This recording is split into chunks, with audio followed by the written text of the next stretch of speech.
વાપીના ડુંગરી ફળિયામાં ફરી એક વખત આગની ઘટના બની છે। મદીના મસ્જિદ નજીક ભંગારના ગોડાઉનમાં આગ લાગતા અડધી રાત્રે દોડધામ મચી ગઈ હતી। બનાવ બાદ ફાયર બ્રિગેડની ટીમો દોડી આવી હતી। આ વિસ્તારમાં મોટી સંખ્યામાં ભંગારના ગોડાઉનો ધમધમે છે, જેમાં અચાનક કોઈ કારણસર આગ લાગી હતી। આ ગોડાઉનમાં મોટી માત્રામાં પ્લાસ્ટિક અને કેમિકલ સહિત જ્વલનશીલ પદાર્થનો ભંગાર સંગ્રહ કરેલો હોવાથી થોડી જ વારમાં આગે મોટું સ્વરૂપ ધારણ કર્યું હતું અને આગ બેકાબુ બની આજુબાજુના અન્ય ભંગારના ગોડાઉનને પણ ઝપેટમાં લીધા હતા। શરૂઆતમાં એક ગોડાઉનમાં લાગેલી આગ આસપાસના અન્ય 20થી વધુ ગોડાઉન સુધી પ્રસરી ગઈ હતી। તો ભીષણ આગના કારણે સ્થાનિક લોકોના જીવ અદ્ધર થઈ ગયા હતા। જો કે ફાયર બ્રિગેડની ટીમે આગ પર કાબુ મેળવવા પ્રયાસ કર્યા હતા। આ ઘટનામાં કોઈ જાનહાનિ થઈ નથી। રાજસ્થાનના પ્રતાપગઢના કુંડા વિસ્તારમાં એક યુવતીએ યુવકના પ્રેમમાં હાઈ વોલ્ટેજ ડ્રામા કર્યો। પ્રેમ સંબંધને લઈને યુવતી હાઈટેન્શન ટાવર પર ચડી ગઈ અને પોતાના જીવને જોખમમાં મૂક્યો। પ્રેમી સાથે લગ્ન કરવાની જીદને લઈને યુવતીએ ફિલ્મી સ્ટાઇલમાં આ પગલું ભરતા વિસ્તારમાં અફરાતફરીનો માહોલ સર્જાયો હતો। ઘટનાની જાણ થતાં પોલીસ અને સ્થાનિક લોકો તાત્કાલિક સ્થળ પર દોડી આવ્યા અને યુવતીને સમજાવીને સલામત નીચે ઉતારવા માટે પ્રયત્નો હાથ ધર્યા। આ ઘટનાએ સમગ્ર વિસ્તારમાં ચકચાર મચાવી દીધી છે। તો બીજી તરફ બિહારના મુઝફ્ફરપુરમાં થિયેટરમાં મહિલા ડાન્સરો વચ્ચે ભારે મારામારી થઈ, જેનો વિડીયો સોશિયલ મીડિયામાં વાયરલ થઈ રહ્યો છે। આ વિડીયો ગરહા થાણા વિસ્તારમાં યોજાયેલા પશુ મેળામાં આવેલા એક થિયેટરનો હોવાનું જણાઈ રહ્યું છે, જ્યાં કાર્યક્રમ દરમિયાન અચાનક નર્તકીઓ વચ્ચે ઝઘડો શરૂ થયો અને આખું થિયેટર જંગના મેદાનમાં ફેરવાઈ ગયું। ઘટનાના દ્રશ્યો હવે સોશિયલ મીડિયા પર વાયરલ થતા લોકોમાં ચર્ચાનો વિષય બન્યો છે। હાલ પોલીસ તરફથી ઘટનાની તપાસ શરૂ કરવામાં આવી છે અને આ સમગ્ર મામલે વધુ માહિતી મેળવવાનો પ્રયાસ કરવામાં આવી રહ્યો છે।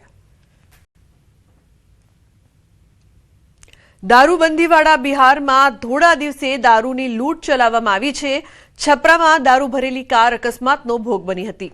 ડ્રાઈવર તો કાર છોડીને ભાગી ગયો હતો, પરંતુ સ્થાનિકોને માલુમ પડતા ઘટના સ્થળે પહોંચી દારૂની લૂંટ ચલાવી હતી। અકસ્માતનો ભોગ બની હતી। વિડીયો વાયરલ થતા પોલીસ હરકતમાં આવી ઘટના સ્થળે પહોંચી સ્થિતિને કાબૂમાં લેવાના પ્રયાસો કર્યા છે, તેમજ ફરાર ડ્રાઈવરની શોધખોળ તેજ કરી છે।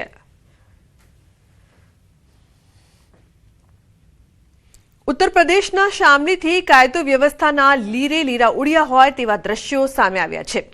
એક બદમાશે જાહેર રસ્તા પર સરેઆમ યુવતીની છેડતી કરી। યુવતીએ પ્રતિકાર કરતા તેના પર શારીરિક હુમલો કર્યો। એટલું જ નહીં, યુવતીનું ગળું દબાવવાનો પણ પ્રયાસ કર્યો, તેમજ રસ્તા પર ખેંચી નિર્દયતાથી માર માર્યો। યુવતીએ બૂમો પાડતા આસપાસના લોકો એકત્રિત થયા અને યુવતીને બચાવી। સનસનીખેજ આ ઘટના સામે આવી છે, જે સીસીટીવીમાં કેદ થઈ છે। ઘટનાને લઈને સ્થાનિકોમાં ભારે રોષ છે।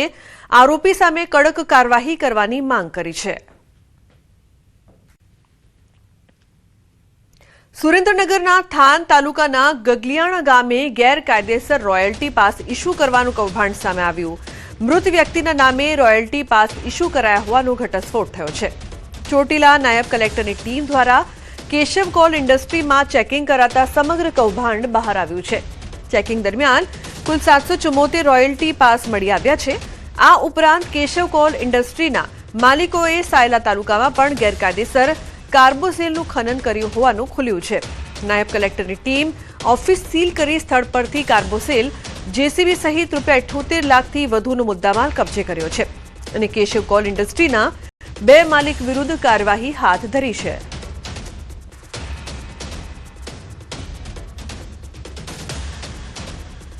સ્વ હસમુખભાઈ કલ્યાણજી સચદેવ આજથી 5 વર્ષ પહેલા એટલે કે 2021ની અંદર મૃત્યુ પામેલા છે। તેમ છતાં તેઓના નામે આ જે કેશવ ઇન્ડસ્ટ્રી વાળા છે એ તેઓની લીડના નામે આ રોયલ્ટી પાસ ઇસ્યુ કરવામાં આવે છે। સાયલા તાલુકાની અંદર ચોરવીરા, ઈશ્વરિયા અને ચિત્રલાખાની અંદર જે કુવાઓમાંથી ગેરકાયદેસર કોલસાનું ખનન કરવામાં આવે છે, એ કોલસો છે એ તદ્દન ગેરકાયદેસર છે। એને કાયદેસર કરવા માટે, વેચાણ કરવા માટે અત્રેથી એ રોયલ્ટી પાસ ઇસ્યુ કરવામાં આવે છે। ગીર જંગલથી અદ્ભુત દ્રશ્યો સામે આવ્યા છે। સિંહ પરિવારને બચાવવા માટે ટ્રેનના પૈડા થંભી ગયા। સાસણના કાસિયા નેસના રેલવે ટ્રેક પરથી એક સિંહણ અને 3 સિંહ બાળ પસાર થઈ રહ્યા હતા. અચાનક ટ્રેન આવી અને સિંહ પરિવારને જોઈ પાયલોટે સમયસર ટ્રેન ઊભી રાખી દીધી હતી. હાલ આ અદ્ભુત વિડીયો સોશિયલ મીડિયામાં વાયરલ થયો છે. વનકર્મીઓ અને ટ્રેકરની સમય સૂચકતાના કારણે મોટી દુર્ઘટના ટળી હતી. ઉલ્લેખનીય છે કે સાસણગીરના આ અદ્ભુત દ્રશ્યો રેલવે ટ્રેક પર આવી ચડ્યો સિંહ પરિવાર. જે દ્રશ્યો છે તે સોશિયલ મીડિયામાં હાલ વાયરલ. સિંહણ અને 3 સિંહ બાળનો આ વિડીયો છે તે વાયરલ થઈ રહ્યો છે. તો ટ્રેનના પૈડા થંભ્યા હતા. પાયલોટે સમયસર ટ્રેન રોકી દીધી. છોટાઉદેપુરના નસવાડીમાં તાલુકાના પાણી પુરવઠા વિભાગની ગંભીર બેદરકારી સામે આવી. નર્મદા કિનારે વસેલા ડબ્બા ગામમાં ગ્રામજનો તંત્રની બેદરકારીના કારણે પાણી માટે વલખા મારી રહ્યા છે. કુપ્પા પાણી પુરવઠા યોજના હેઠળ ગામમાં સંપ અને ટાંકી તો બનાવી દેવામાં આવ્યા છે, પરંતુ અધિકારીઓ ફળિયા સુધી પાઇપલાઇન અને નળ નાખવાની કામગીરી જ ભૂલી ગયા છે. પરિણામે કરોડોના ખર્ચે બનેલી યોજનાનું શુદ્ધ ફિલ્ટર પાણી સંપમાં વણ વપરાયેલું પડી રહે છે અને 400 જેટલા ગ્રામજનો તેમજ પશુઓ ઉનાળે પાણી માટે વલખા મારી રહ્યા છે. તો બીજી તરફ ગ્રામ પંચાયતના બોરના પાણીના સ્તર નીચે જવાથી તે પણ હવે જવાબ આપી રહ્યા છે, જેના કારણે આગામી દિવસોમાં અહીં પીવાના પાણીની ગંભીર કટોકટી સર્જાય તેવી ભીતિ સેવાઈ રહી છે. ત્યાં 70 ગામનું પાણી સંગ્રહ થયેલું છે, પણ ડબ્બા ગામમાં અત્યાર સુધી કોઈ ફળિયામાં પાણી આપવામાં આવ્યું નથી. ડબ્બા ગામમાં જે ટાંકી બનેલી છે એ એમના એમ જ છે, પાણી છે, પણ અત્યારે ગામમાં કોઈ જગ્યાએ કોઈ ઘરમાં પાણી આપવામાં આવ્યું નથી. અત્યારે બર ઉનાળે એટલા ગાય ભેંસ અને માણસો વલખા મારતા હોય કે પાણી હોય તો શાંતિ રહે, પણ જો અત્યાર સુધી સરકારે અમને પાણીની કોઈ સુવિધા આપેલી નથી. ડબ્બા ગામમાં જ મેન પાણીનો ક્વાર્ટર છે, પાણી ત્યાં જ છે, પણ અમને આપવામાં આવ્યું નથી. અને નિશાળે બી પાણી નહીં, હેડપંપ બી નહીં, અને સીતાવાડીમાં બી આમ પાણીનું સમસ્યા છે ને પટેલ પડિયામાં બી સમસ્યા છે. આખું બનેલું છે પણ પાણી નહીં આપતા તો પછી શું કરવાનું? બન્યું છે પણ પાણી મળતું નથી. દૂરો છૂટા છે, એ જ્યાં પાણી મળે તો આપીએ. રાજ્ય સરકારના પશુપાલન વિભાગ દ્વારા છોટાઉદેપુર જિલ્લામાં પશુ માલિકોને ઘર આંગણે પશુ સારવાર મળે તેવી સુવિધા આપવા માટે નવી એમ્બ્યુલન્સો ફાળવવામાં આવી છે. પરંતુ છોટાઉદેપુર જિલ્લાના 7 તાલુકાની અંદર 17 એમ્બ્યુલન્સમાંથી 7 એમ્બ્યુલન્સ ડોક્ટરો અને ડ્રાઈવરોની ભરતીના થતા ધૂળ ખાઈ રહી છે. લાખો પશુઓને પશુ ચિકિત્સાનો લાભ ગામડે મળતો નથી. જિલ્લાના ઘણા પરિવારો પશુપાલનનો ધંધો કરીને રોજગારી મેળવે છે.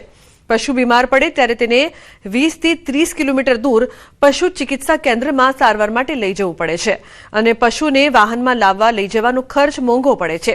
ત્યારે પશુ માલિકોની માંગ છે કે સરકાર વહેલી તકે સ્ટાફની ભરતી કરે અને ઘર આંગણે પશુઓને સારવાર મળી રહે તેવી માંગ કરી રહ્યા છે.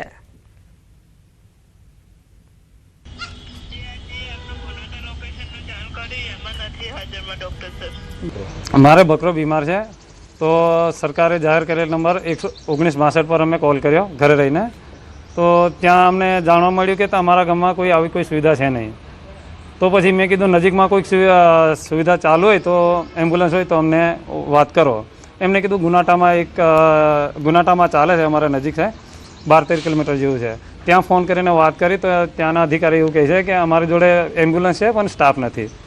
ગુજરાત સરકાર દ્વારા વેટનરી ડૉક્ટરોની ભરતી ચાલુ કરવામાં આવેલી છે. તેથી હાલ જે પણ ડૉક્ટરો એમ્બ્યુલન્સમાં ફરજ બજાવતા હતા તે ડૉક્ટરો પરીક્ષાની તૈયારી કરવા માટે હાલ રાજીનામું આપેલું છે. તેથી જે પણ એમ્બ્યુલન્સ હતી તેમાં ડૉક્ટરોની અત્યારે ઘટ થઈ છે.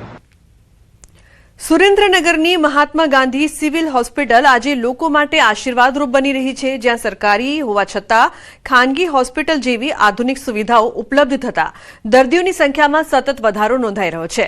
અગાઉ ડોક્ટર, સ્ટાફ અને દવાઓની અછતને લઈને થતા વિરોધો થતા, પરંતુ છેલ્લા 2 વર્ષમાં હોસ્પિટલમાં નોંધપાત્ર સુધારા કરવામાં આવ્યા છે. હવે અહીં તમામ પ્રકારના સ્પેશિયાલિસ્ટ ડોક્ટરો ઉપલબ્ધ છે.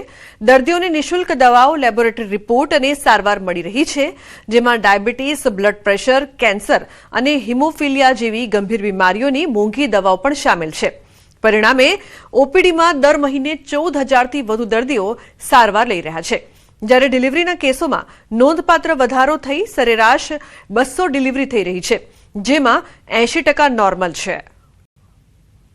સારી સારવાર મળી રહે એ માટે અમે સતત પ્રયત્નશીલ છીએ અને ઉત્તરોત્તર ડિલિવરીની વાત કરીએ તો એ પણ લગભગ 1 વર્ષ પહેલા 80 થી 90 જેટલી થતી હતી, પણ અત્યારે લોકોના અંદર અવેરનેસ વધતા અને સરકારી હોસ્પિટલના અંદર સારી સારવાર મળે છે એવો એક ભાવ પેદા થયો છે અને અમે એના માટે સતત પ્રયત્નશીલ રહીએ છીએ અને અત્યારે ડિલિવરી લગભગ 201 જેટલી 1 મહિનાના થાય છે અને એવી મેડિકલના એથિક્સ પ્રમાણે એટલે કે 80% નોર્મલ ડિલિવરી અને 20% સિઝેરિયન સેક્શન થાય છે, જે અમારા માટે પણ એક ગૌરવની વાત છે.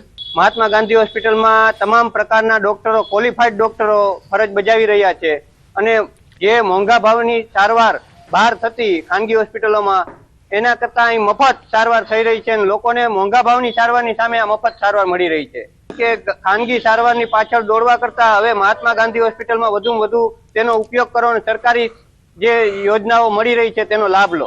જેવી રીતે પ્રાઇવેટ હોસ્પિટલમાં સાફ સફાઈ રાખે છે, બેડ રોજે રોજ બદલવાની, ગ્રાહકને દર્દીઓને એક દર્દીઓને જુદી જુદી ટ્રીટમેન્ટ આપવાવાળા બધા ડોક્ટરો આવી ગયા છે અને સુરેન્દ્રનગર શહેરની અંદર અત્યારે હાઈ લેવલનું ગણવું હોય તો ગણી શકાય એવી પરિસ્થિતિ છે. પૈસા નથી લેતા, ફ્રીમાં છે બધું. 2 લાખનું ઇન્જેક્શન ફ્રીમાં આપે તો નાની દવા તો ફ્રીમાં જ આપવાના છે. અમદાવાદમાં મુખ્યમંત્રી ભૂપેન્દ્ર પટેલની ઉપસ્થિતિમાં આશરે 1095 કરોડ રૂપિયાના વિવિધ વિકાસ કાર્યોનું લોકાર્પણ અને ખાતમુહૂર્ત થયું. જીએમડીસી મેદાનમાં કાર્યક્રમનું આયોજન કરવામાં આવ્યું, જ્યાં મુખ્યમંત્રી દ્વારા સત્તાધાર ફ્લાયઓવર બ્રિજ અને ઓગણજ ગામના તળાવનું લોકાર્પણ કરવામાં આવ્યું છે, જ્યારે ઓગણજ અને ખોડિયાર વિસ્તારમાં નવા તળાવોના ખાતમુહૂર્ત પણ થયા. સાથે જ નરોડા પાટિયા ખાતે નવા ઓડિટોરિયમના નિર્માણનું ખાતમુહૂર્ત કરવામાં આવ્યું. તો સાથે આ કાર્યક્રમમાં હજારો લાભાર્થીઓ માટે આવાસનો ડ્રો યોજાયો. આંગણવાડી કાર્યકરોને સ્માર્ટ મોબાઈલનું વિતરણ પણ કરવામાં આવ્યું. આવા અનેક વિકાસની ભેટ મુખ્યમંત્રીએ લોકોને આપી.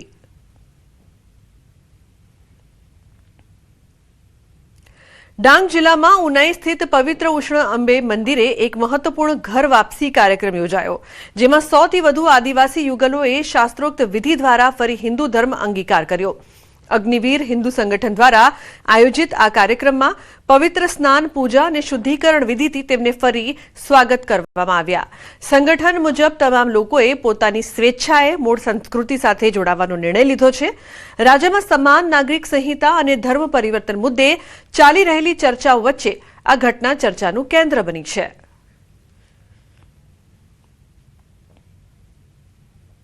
પૈસાને લીધે લોભ લાલચ આપીને તે બધાને ખ્રિસ્તી ધર્મમાં લઈ લીધા હતા.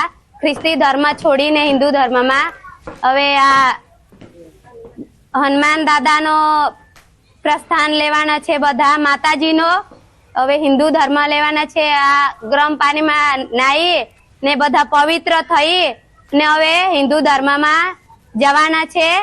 ખ્રિસ્તી ધર્મમાં લઈ ગયેલા પછી અમે પાછા હિન્દુ ધર્મમાં આવ્યા. હિન્દુ ધર્મમાં સનાતન ધર્મ છે અમારો, વાઘદેવ નાગદેવ પૂંજે અમે. આજે કાવડેજ ગામમાં શ્રદ્ધા મંદિર અંદર 100 પરિવારની ઘર વાપસી થયેલી. એ ડાંગ વિસ્તારના અલગ અલગ ગ્રામીણ વિસ્તારના અમારા આદિવાસી ભાઈઓ હતા, જે કોઈ ભૂલને કારણે પોતાની સંસ્કૃતિ છોડીને અન્ય ધર્મે જઈને પોતાની સંસ્કૃતિ નુકસાન થતું હતું. જ્યારે અગ્નિવીર હિન્દુ સંગઠન દ્વારા ગ્રામીણ વિસ્તારમાં ભજન કીર્તનનું આયોજન કરીને લોકોને જાગૃત અભિયાન ચલાવેલું. આ અભિયાનથી પ્રભાવિત થઈને આજે 100 પરિવાર ઘર વાપસી કરી રહ્યા છે. એમાં અમને દિલથી સ્વાગત કરીએ છીએ. આવી રહ્યા છે વધુ 2 એલપીજી જહાજ. એલપીજી લઈને હોર્મુઝ સ્ટ્રેટમાંથી પસાર થયા ભારતના 2 જહાજમાં અંદાજે 47,000 મેટ્રિક ટન એલપીજી છે. તો જહાજમાં અંદાજે 47,000 મેટ્રિક ટન એલપીજી છે, જે ખૂબ જ સારા સમાચાર. બંને જહાજ હાલ ભારત તરફ આગળ વધી રહ્યા છે. 31 માર્ચે મુંબઈ બંદરે પહોંચવાનું અનુમાન છે, તો 1 એપ્રિલે ન્યૂ મેંગલોર બંદરે પહોંચવાનું અનુમાન છે. ઉલ્લેખનીય છે કે BMELM 1 એપ્રિલે ન્યૂ મેંગલોર બંદરે પહોંચશે. ભારત માટે સારા સમાચાર આવી રહ્યા છે વધુ 2 એલપીજી જહાજ, જેના કારણે કહી શકાય કે જે ચિંતાનો માહોલ છે તે ઓછો થશે, કારણ કે એલપીજી ગેસનો જથ્થો છે તે મળી રહેશે.